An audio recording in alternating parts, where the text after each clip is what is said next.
Somewhere in the last 50 years, character and academic objectives have come to be thought of often in competition with each other. But historically, the balance actually looked different. To get that perspective, we asked Meimi Hostetър to sit down and give us the long-term view. Meimi is the founding dean here at Relay. Her doctoral work focuses on character instruction. In addition to bringing that historical perspective, she's a former middle school teacher, so she can bridge the science and the pedagogy. As you listen to the interview, please pay special attention to her description of where we've been, where we're at, and where she thinks the field is headed. You're not in front of kids every day anymore. Yeah. If you were to go back in the classroom full time, what would your class look like now based on everything you've learned? I think it would look pretty close to the class that I had when I left the K-12 classroom, and I will return someday, so I think about this question all the time. And it would be a classroom where the academics and the character really went hand in hand, and we were talking about the two interchangeably and together all the time, and kids knew that both were equally important to me, both were equally important to our classroom, both I would hope would be equally important to them.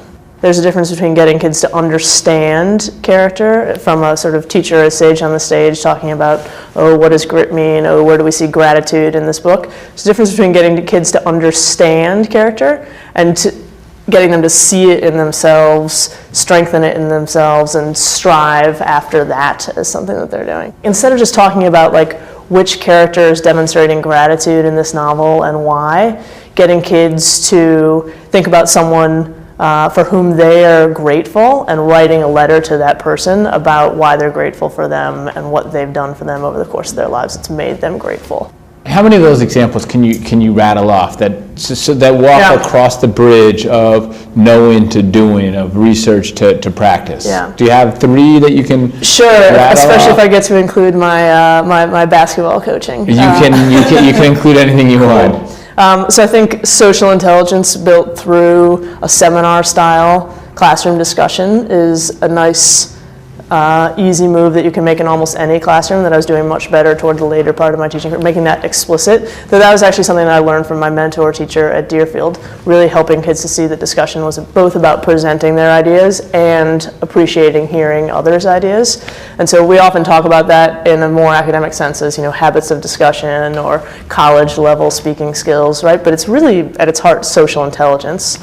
So that's something that I would have made more explicit in using that phrase with my kids. My coaching, I was just telling my graduate students this the other day, we always ended basketball practice and cross-country practice with the hardest interval of the day, whether it was, we called them killers in Minnesota. I think they call them suicides here in New York, but the end of basketball positive practice. Language, yeah, right? Exactly, yeah, very positive language. Really positive language. I used to love running suicides when I was playing hoops, but I may rebrand them in my return to the basketball coaching, grit builders potentially, because that's what I use. Gritters, right? Or whatever. Gritters, exactly. So we always ended practice with those because I would tell the kids very explicitly, this is where you build grit, this is where you build teamwork. Mm-hmm. Well, this is something I do with my graduate students, but this was only because cell phones were just on the rise when I was still teaching kids. But if I were with kids now, I would do the same thing. So we know about Walter Michel's fascinating work around little kids who are able to delay their gratification long enough to eat the marshmallow. The marshmallow test doesn't work for older folks because we're in, I think, what he calls the cold state when the marshmallow is there. We're able to make rational decisions. The marshmallow doesn't fire us up enough. But our cell phones are the marshmallow for adults. So when I'm teaching my graduate students about character, they have their cell phones out and face up the whole time, and they're asked not to try to touch them. At the end of class, they reflect on why was that difficult, what made that difficult. And I think I would do the same thing with my K-12 students, right? Like put the distraction there and build the self-control by avoiding it. This isn't anything new. No. So the whole current debate, where did it start? How did we get here? Yeah, it started a long time before us. So probably the first writing on the subject is Aristotle and his Nicomachean Ethics, which is all about how do we become good? What does it mean to be good, and how do we get there? It's not about just the sort of theory of goodness. It's very practical. How do we help people to become good? And that was more than 2,000 years ago. It wasn't much of a debate then, right? School was both about learning to be good and learning to know and be able to do the things that were associated with the intellect and the skills of the day. And it's only relatively recently that it's become a debate about whether schools should be more about academics or more about character. In fact, for a really long time, character seemed sort of more privileged in schools, that schools were there to help people become good, and they would learn to read and write along the way.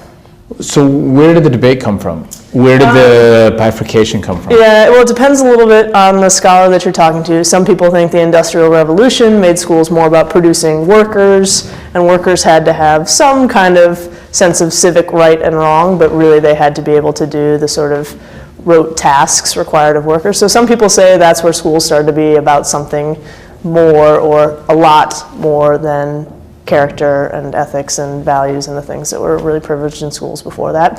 Some people would say that when the Russians launched Sputnik, they sent the whole US into a terror about whether or not we were able to compete in terms of math and science on an international playing field, and then that sent us in this sprint toward the academics in schools to the neglect of character. So it depends a little bit who you talk to, but generally speaking, people agree that somewhere in the beginning of the 20th century, this idea that both should be happening in schools, academics and character, and that teachers should really be teaching kids about both and teaching kids how to maximize both, that the character went by the wayside in favor of the academics. I think one of the things that comes up when you start this question about character and schools having a structured, intentional approach to thinking about it is this idea of, well, whose character are you teaching anyway? Who are you? Who are you to make these decisions?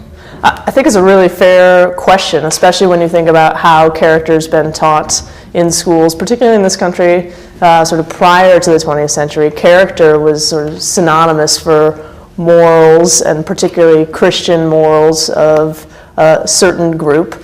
And so I totally understand why people are wary when they hear the term character.